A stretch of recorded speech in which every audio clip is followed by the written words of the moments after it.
December 1991, 4 teenage girls, an Austin yogurt shop. By the time firefighters put out the flames, 3 bodies were burned beyond recognition. The evidence was destroyed. 2 innocent men went to prison, and the real killer was dead before anyone knew his name.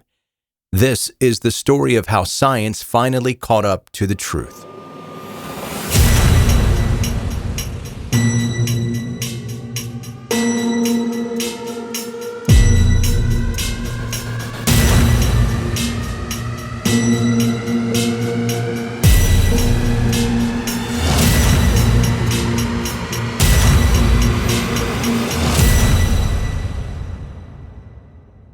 So here's what happened on December 6th, 1991 in North Austin.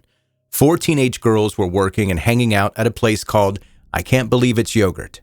2 of them, Eliza Thomas and Jennifer Harbison, were employees. Jennifer's younger sister Sarah and her best friend Amy Ayers had stopped by to catch a ride home. These were normal kids doing normal kid things on a Friday night. Someone came in through the back door right before closing time. What happened next was so violent, so methodical, that it would haunt investigators for more than 3 decades. The girls were bound with their own underwear. They were gagged. Each one was shot in the head. Amy Ayers, who was only 13, was shot twice. Then the killer set the building on fire. When the firefighters arrived, the yogurt shop was engulfed in flames. They poured thousands of gallons of water onto the scene, which saved the building, but destroyed almost everything inside. 3 of the 4 bodies were burned so badly that investigators couldn't immediately identify them. The jewelry Jennifer Harbison was wearing had melted. The crime scene was compromised in every way you can think of. Water, fire, smoke, contamination. If you wanted to design a scenario where forensic evidence gets obliterated, this would be it. The initial theory was that it was a robbery gone wrong. $50 was missing from the cash register. But $50 doesn't explain why 4 teenagers were bound, shot, and burned.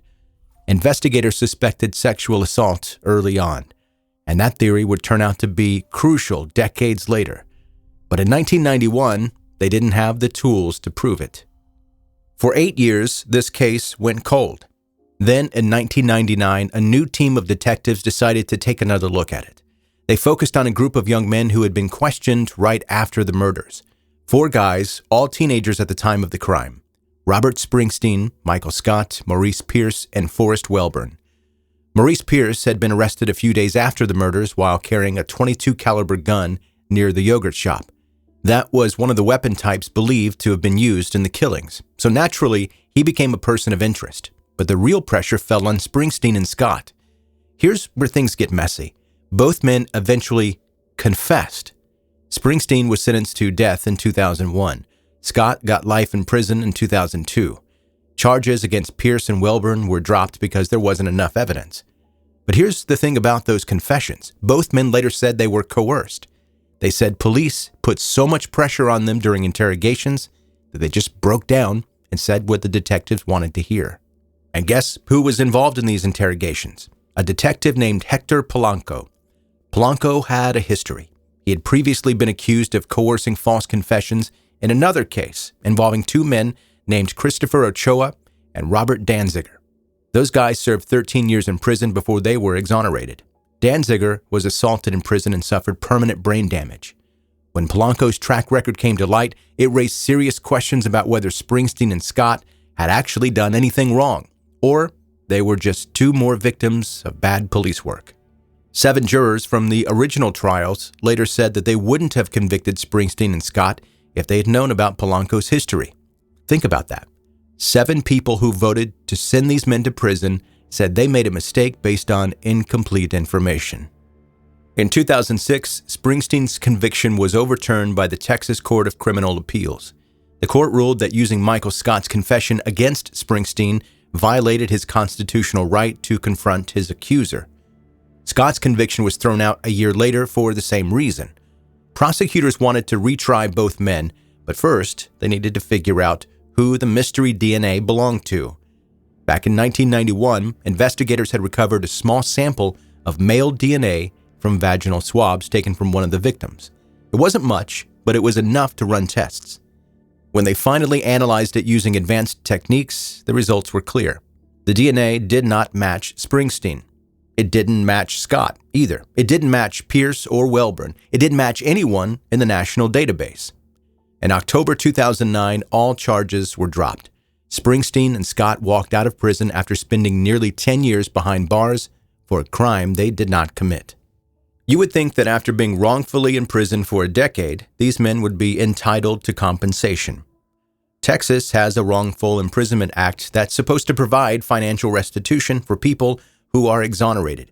But here's the catch. To get that money, you need either a full pardon based on innocence or a finding of actual innocence made during a habeas corpus proceeding. Prosecutors never officially declared Springsteen innocent, and because the finding wasn't made in the right legal venue, the Texas Supreme Court rejected his petition. He was denied nearly $720,000 in compensation. So, let's get this straight. The state put him on death row based on a coerced confession. DNA proved he did not do it. He spent 10 years in prison, and then the state said, "Sorry, we can't pay you because of a technicality." Meanwhile, the real killer was still out there, apparently, never caught. Investigators knew the DNA sample was crucial, but it was so limited that they couldn't afford to waste it on tests that might not work. A representative named McCall said publicly that they were waiting for DNA science to improve before they used up what little evidence they had left. It was a gamble, but it was the right call.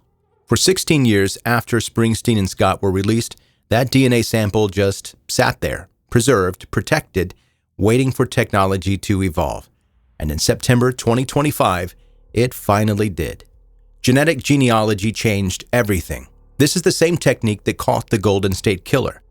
Investigators took the partial Y-strand DNA profile from the crime scene and ran it through genealogy databases. They built family trees, they traced lineages, and eventually they landed on a name: Robert Eugene Brashers.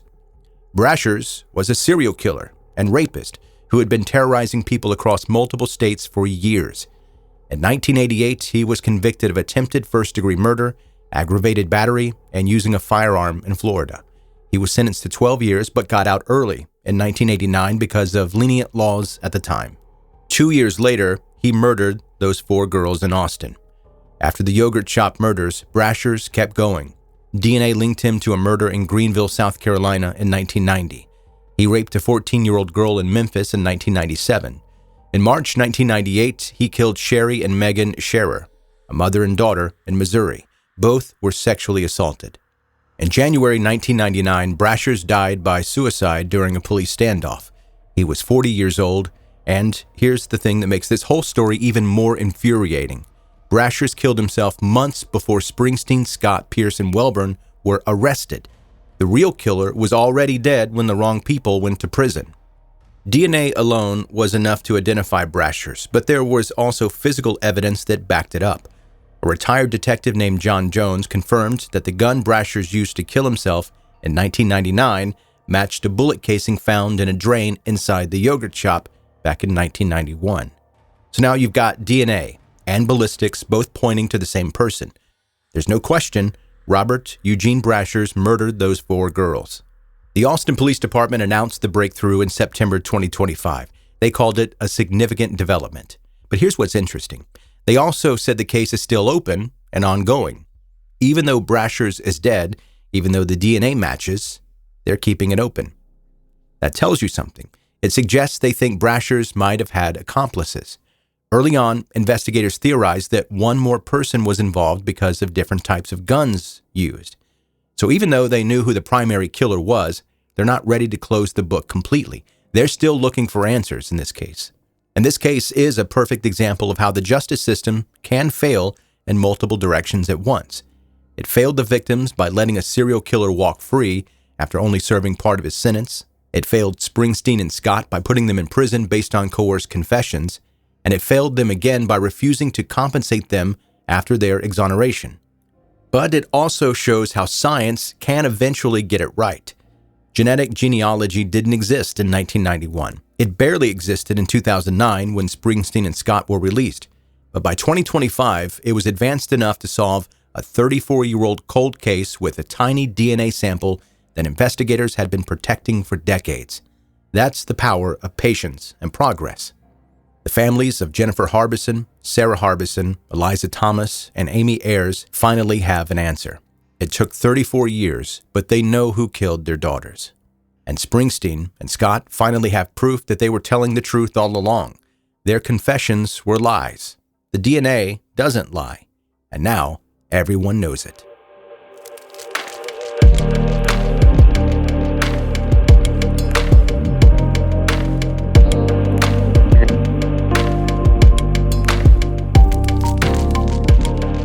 Thanks for listening to 10 Minute Murder, bingeable true crime stories. I'm Joe, I'm your host, and if I'm being honest, I was about to watch the Yogurt Shop documentary, the true crime documentary that's out. I was going to watch it, and then this breaking news came out about this, that they had solved the case finally with DNA evidence. And I'd already planned to do an episode on this after I watched the documentary and did more research, but I had paused right there. I was like, you know what? I'm not going to watch the documentary now because there's updated information, and you know how documentaries can be. They can lean one way or the other, make you think one way or the other through the power of storytelling. Two good examples of that are the Staircase Murders with Michael Peterson. I've watched that documentary a couple of times. I'm going to do a story on that coming up very, very soon, so be looking for that one. And also Paradise Lost with the West Memphis 3. I think both of those documentaries, in different ways, try to make you feel one way or another about the potential victims and the potential murderer or murderers in the case. So I didn't want to watch the one about the Yogurt Shop murders if the case had already been solved. I just wanted to rely strictly on what the available information out there is. So that's what I did. Now I can go back and watch it after I've done this story. All right, if you're a brand new listener to the podcast, welcome in. Make sure you hit subscribe wherever you're listening right now. You can go to the website, 10minutemurder.com. You'll find all kinds of things there, including a way to contact me, like Jared in Phoenix. Subject, if you weren't doing true crime. Hey, Joe, if you weren't doing a true crime podcast, what other type of podcast do you think you'd make? Comedy, sports, history, or something else entirely? And Jared, let me tell you, you don't have to wonder because I've already made a podcast. It's called 10 Minute Mystery, and I release an episode a week, and it's weird. I really do love comedy. I've talked about that a million times. Sports, I also love. History, right up my alley. All of those things that you mentioned, I would love to do podcasts about all those things, but there's only so much time in the day. So I chose mystery, which can sometimes overlap with this podcast and the things we talk about here on this podcast. But it's a cool podcast, I think. Obviously, I'm biased, but you can check it out yourself. 10 Minute Mystery, available wherever this one is available. All right, that's going to do it. Thank you again for listening to 10 Minute Murder. I'll see you next time.